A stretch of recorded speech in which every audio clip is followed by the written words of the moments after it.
Africa, a land so vast, so rich, not only in resources but in spirit.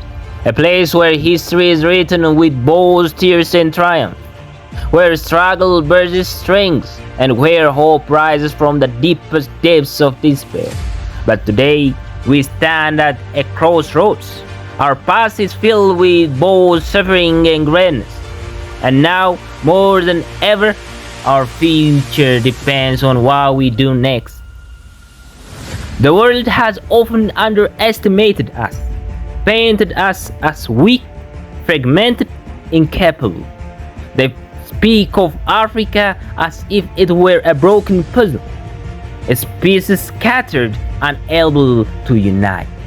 But behind the veil of these narratives, there is a truth that many refuse to see. Africa is not broken. We are not helpless. We are a continent full of leaders, dreamers, warriors, and creators. Yet, as we fight for our place in the world, the shadow of a painful past looms over us. We know it well. The colonial exploitation, the artificial borders drawn to divide us, the resources plundered from our soil by foreign hands.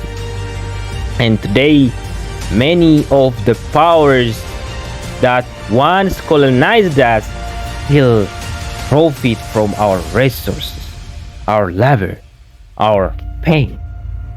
They still see Africa as a treasure, trove to be mined, not a continent of equal standing.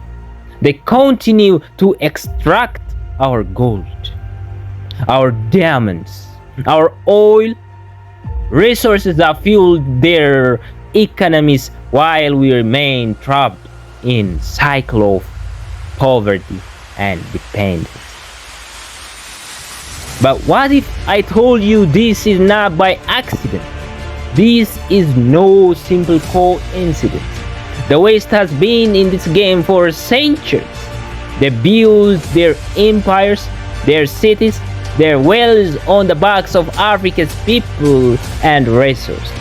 And even today, they continue to hold the strings, pulling us back at every turn.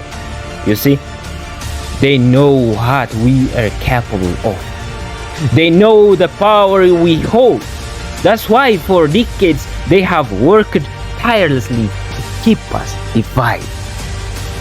They funded wars, fueled tribal conflicts, and erected barriers between us.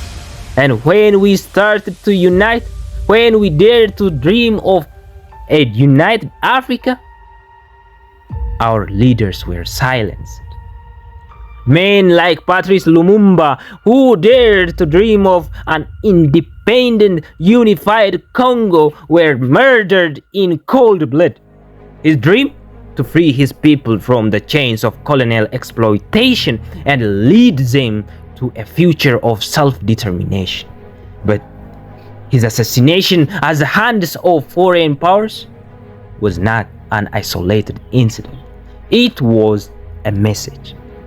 Leaders like Thomas Sankara, who saw Africa as one, united, self-resilient, proud, were eliminated in a brutal coup, orchestrated by those who feared the rise of a truly independent Africa.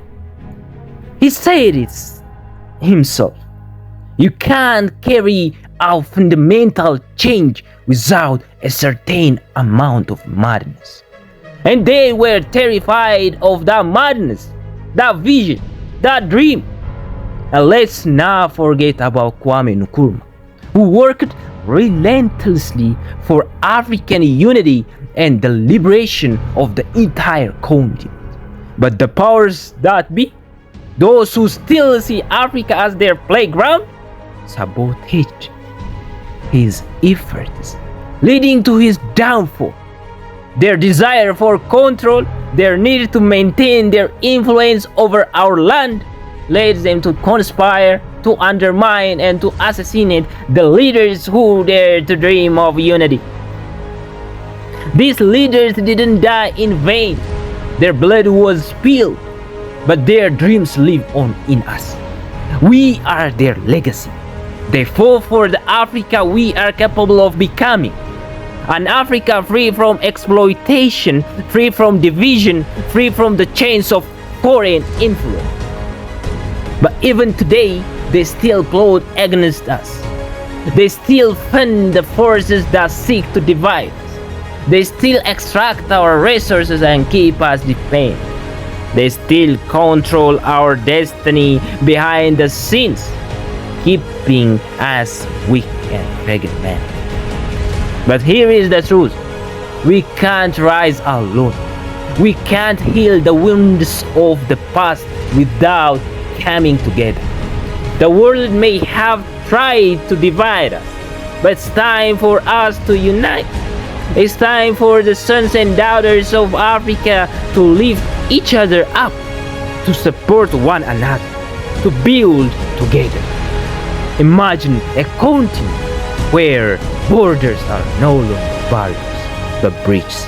Imagine a world where Africa countries trade freely, where our children have access to the best education, where our youth can dream without limits. Imagine a world where we celebrate our differences and use them to fuel our shared success. This is not just a dream, it's a possibility. The power lies within us. It's in the farmer in the field, the teacher in the classroom, the scientist in the lab, the artist in the studio, the entrepreneur building a business against all odds. We are the dreamers, the builders, the innovators. Our continent is full of untapped potential. We don't need to look elsewhere for hope. The hope we seek is within us. The courage, the strength, the resilience, the brilliance is all here. Africa is not a land of lost causes. Africa is a land of possibilities.